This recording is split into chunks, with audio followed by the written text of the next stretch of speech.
मला ट्रेनमध्ये बघून सर्वांना एकच प्रश्न पडला असेल, अरे अरे इकडे कुठे, तेही एवढ्या छोट्या मुलाला घेऊन. तर चला तुम्हाला सांगते की मी कुठे निघालेली आहे. तर आम्ही चाललेलो आहोत उज्जैनला. तर बघा तुम्ही बाहेर किती सुंदर असा व्ह्यू झालेला आहे. खूप म्हणजे छान वातावरण झालं होतं. तर आमची 3:30ची ट्रेन होती. 3:30ला निघालो आम्ही आणि डॉट 6:30ला उज्जैनला जाऊन पोहोचलो. एवढं भारी झालं वातावरण होतं तिथलं. जरा दम्मट होतं, गरम होतं, कारण की पाऊस पडलेला नव्हता 2-3 दिवस झालं. पण तरी पण छान वाटलं तिथे पोहोचल्याबरोबर. आणि त्याच्यानंतर आम्ही 6:30ला तिथे पोहोचलो. तिथून हॉटेल बुक केलेलं होतं. तिथे पोहोचलो, हॉटेलला गेलो. 10 वाजताचा टायमिंग घेतलेला होता आम्ही दर्शनासाठी. त्यामुळे पटापट आम्ही आवरून घेतलं आणि रेडी होऊन निघालो बाहेर की आता दर्शनाला जायचं. तर श्रावण महिना असल्यामुळे आम्हाला बऱ्याच लोकांनी सांगितलं ते खूप गर्दी असणार आहे, तुम्ही छोट्या छोट्या मुलांना घेऊन चाललंय, श्रावणात तर गेलंच पाहिजे, म्हणजे जावंच नाही तिथे, खूप गर्दी असते असं वगैरे सांगितलं. पण आम्ही आमच्या मनात ठरवलेलं होतं की नाही, आम्हाला श्रावणात आमच्या मुलाचा वाढदिवस आहे, माझ्या मुलाचा. तर माझ्या मुलाचा वाढदिवस मला तिथेच साजरा करायचा. आणि आम्ही ते ठरवलं. ते म्हणतात ना, ते आपल्या मनात ठरवलं जातं ते आपलं पूर्ण होतं. त्यामुळे मग आम्ही ठरवलं होतं तर ते आम्ही केलंच.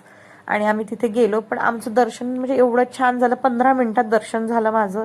10:30ची आरती होती तिथे, आम्ही ती आरती पण घेतली. खूप मस्त झालं. आणि बाहेर निघालो. मुलगा माझा वाढदिवस होता त्या दिवशी त्याचा, त्याच्यामुळे त्याला देवानी आशीर्वाद पण छान दिलाच असणार आहे. इथे साजरा करण्यापेक्षा आम्ही त्यांच्या दारात साजरा केला त्याचा वाढदिवस. आणि तो तिथं थोड्या वेळ त्याला मी बसवलं तिथे. तो पण खूप मस्त एन्जॉय केला, खेळलं त्याने तिथे. आणि मग बराच वेळ झाल्यानंतर तिथे ते गुरुजी धागे वगैरे बांधत होते, रांगाच लागल्या होत्या तिथे. आम्ही तिथे गेलो, रांगेत उभे राहिलो. मी, माझे मिस्टर, म्हणजे मुलगी, सगळ्यांनी धागे बांधला. फक्त मुलाला बांधला नाही. का? कारण की तो छोटा आहे. ते बोलले की नाही, छोट्या मुलांना नाही बांधत. तर म्हटलं ठीक आहे, चल, काही प्रॉब्लेम नाही. मग तिथून निघालो. आणि 12 वाजले होते. सगळ्यांच्या पोटात कावळे ओरडत होते. त्यामुळे सरळ आधी हॉटेलला गेलो, ते जेवण केलं. आणि जेवण झाल्यानंतर थोड्या वेळ आराम केला. आणि मग नंतर आम्हाला तिथे 5 मंदिर आहेत, तिथे जायचं. सगळ्यात आधी गणपती मंदिरात गेलो. त्याच्यानंतर गटकालिका म्हणून एक त्याच्या शेजारीच एक देऊळ होतं, तिथे गेलो. त्याच्यानंतर श्रीकृष्णांचं आश्रम आहे तिथं, महर्षींचं. त्यांनी तिथं शिक्षण घेतलं श्रीकृष्णांनी, तिथे पण गेलो. तिथे बाहेर दर्शन वगैरे करून बाहेर आलो. त्यानंतर आम्ही तिथे मोठमोठे हत्ती बघितले.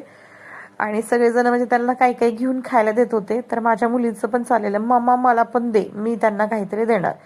आणि 4 वाजलेले होते, त्यामुळे भरपूर कंटाळलेलं होतं. म्हणून गरमागरम असा चहा घेतला आम्ही आणि पुढे निघालो. त्यानंतर आम्ही मंगलनाथ मंदिरात गेलो. तिथे पण मस्त व्यवस्थित दर्शन झालं, तिथे पण काही त्रास नाही झाला.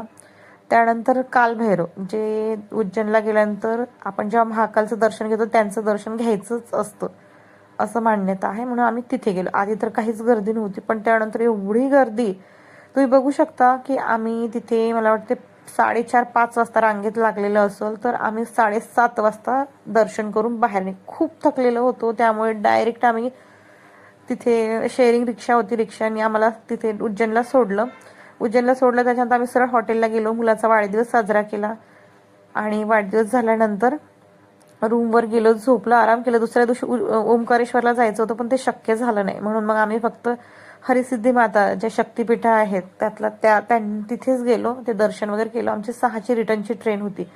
आणि आम्ही 6 वाजता आपल्या बॅगा भरल्या, स्टेशनवर आलो. आणि उज्जैन, बाय बाय उज्जैन, अशी आमची खूप सुंदर अशी ट्रिप झालेली आहे.